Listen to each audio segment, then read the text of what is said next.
আসসালামু আলাইকুম। সংবাদে আপনাদের সবাইকে স্বাগত জানাচ্ছি। আমি ফিরোজ তোহা। শুরুতেই আরবে কেবলস সংবাদ শিরোনাম। বাংলাদেশের সর্বশেষ গুরুত্বপূর্ণ আপডেট সংবাদ আপনাকে স্বাগত। শুরুতে সংবাদ শিরোনাম, পরে বিস্তারিত। শুরুতে জানাবো, দুই পুলিশ পরিদর্শকের দেশ থেকে নিষেধাজ্ঞা।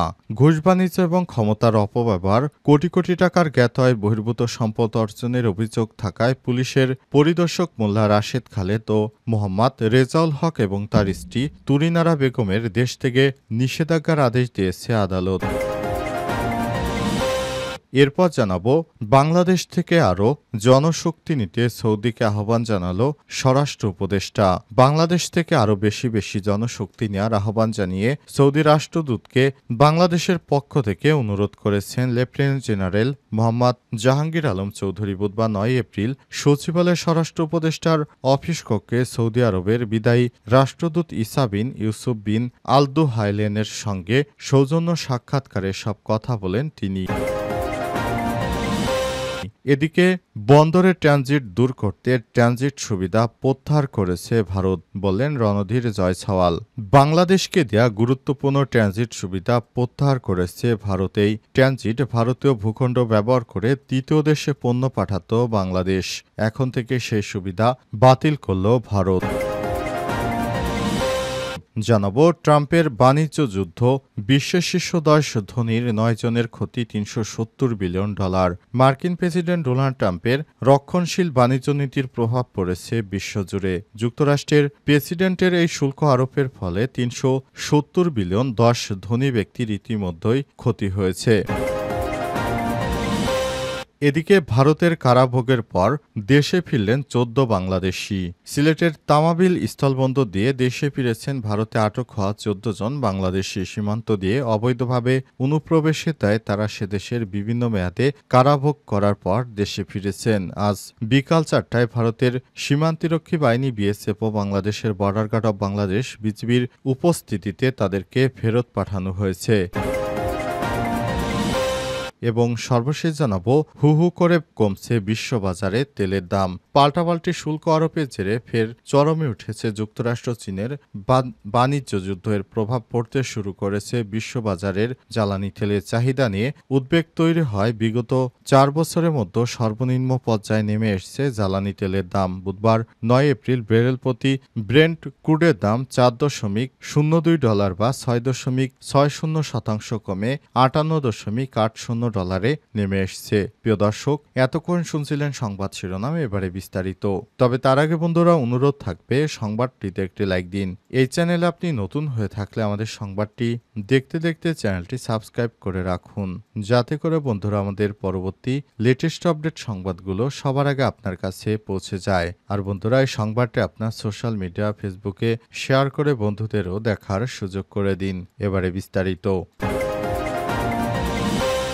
দুই পুলিশ পরিদর্শকের দেশ থেকে নিষেধাজ্ঞা। ঘুষ বাণিজ্য, ক্ষমতার অপব্যবহার, কোটি কোটি টাকার জ্ঞাত আয় বহির্ভূত সম্পদ অর্জনের অভিযোগ থাকায় পুলিশ পরিদর্শক মোল্লা রাশেদ খালেক, মোল্লা রেজাউল হক এবং তার স্ত্রী তুরিনারা বেগমের দেশ থেকে নিষেধাজ্ঞা দিয়েছে আদালত। বুধবার 9 এপ্রিল ঢাকার মেট্রোপলিটন সিনিয়র স্পেশাল জজ জাকির হোসেন গালিবের আদালত দুদকের আবেদনের পরিপ্রেক্ষিতে আদেশ দেন। দুদকের জনসংযোগ কর্মকর্তা আক্তারুল ইসলাম এই তথ্য নিশ্চিত করেছেন। দুদকের পক্ষ থেকে সংস্থাটির উপপরিচালক মোহাম্মদ মাহমুদুর রহমান তাদের দেশ থেকে নিষেধাজ্ঞা চেয়ে আবেদন করেছে।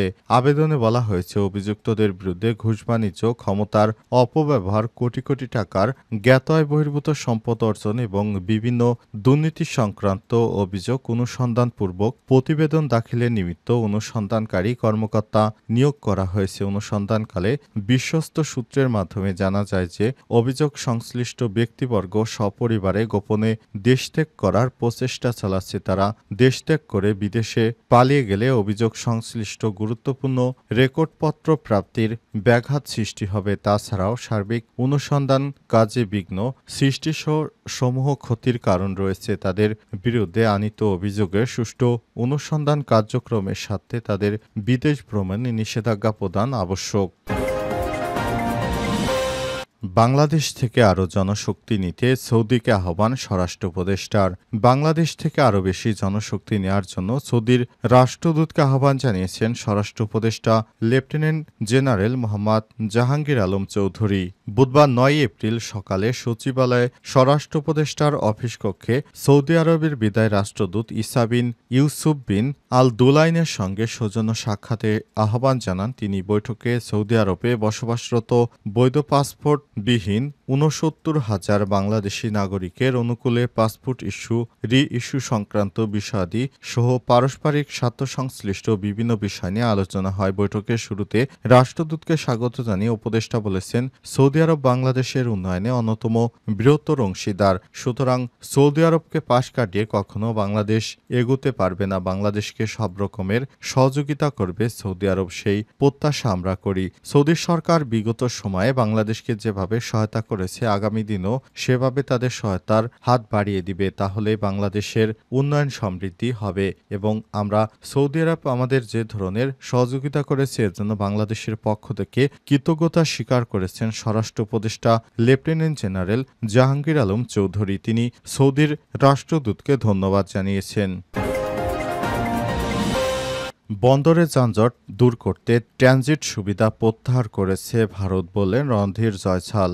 বাংলাদেশকে দেয়া গুরুত্বপূর্ণ ট্রানজিট সুবিধা প্রত্যাহার করেছে ভারত। এই ট্রানজিটটি ভারতীয় ভূখণ্ড ব্যবহার করে তৃতীয় দেশে পণ্য পাঠাতে সহায়তা করত। মঙ্গলবার ৮ এপ্রিল জারি করা সার্কুলার নং ১৩/২০২৫ কাস্টমস এর মাধ্যমে এই সিদ্ধান্ত গ্রহণ করা হয়েছে। ফলে ভুটান, নেপাল এবং মিয়ানমারের সঙ্গে বাংলাদেশের দ্রুত এবং স্বল্প খরচে বাণিজ্য করার একটি কার্যকর পথ বন্ধ হয়ে গেল। এতে আঞ্চলিক বাণিজ্যে বিঘ্ন ঘটার আশঙ্কা দেখা দিয়েছে এবং বিশ্ব বাণিজ্য সংস্থা WTO নিয়মাবলীর অধীনে ভারতের দায়বদ্ধতা নিয়ে প্রশ্ন উঠেছে। এই বিষয়ে বুধবার ৯ এপ্রিল প্রতিক্রিয়া জানিয়েছে ভারত। দেশটির পররাষ্ট্র মন্ত্রণালয়ের মুখপাত্র রণধীর জয়সাল বলেছেন, বাংলাদেশে প্রদত্ত ট্রান্সশিপমেন্ট সুবিধার ফলে আমাদের বিমানবন্দর এবং বন্দরগুলোতে দীর্ঘ সময় ধরে উল্লেখযোগ্য যানজট তৈরি হয়েছিল। লজিস্টিক বিলম্ব এবং উচ্চ ব্যয় আমাদের নিজস্ব রপ্তানিকে বাধাগ্রস্ত করছিল এবং আটকে যাচ্ছিল। তাই মঙ্গলবার ৮ এপ্রিল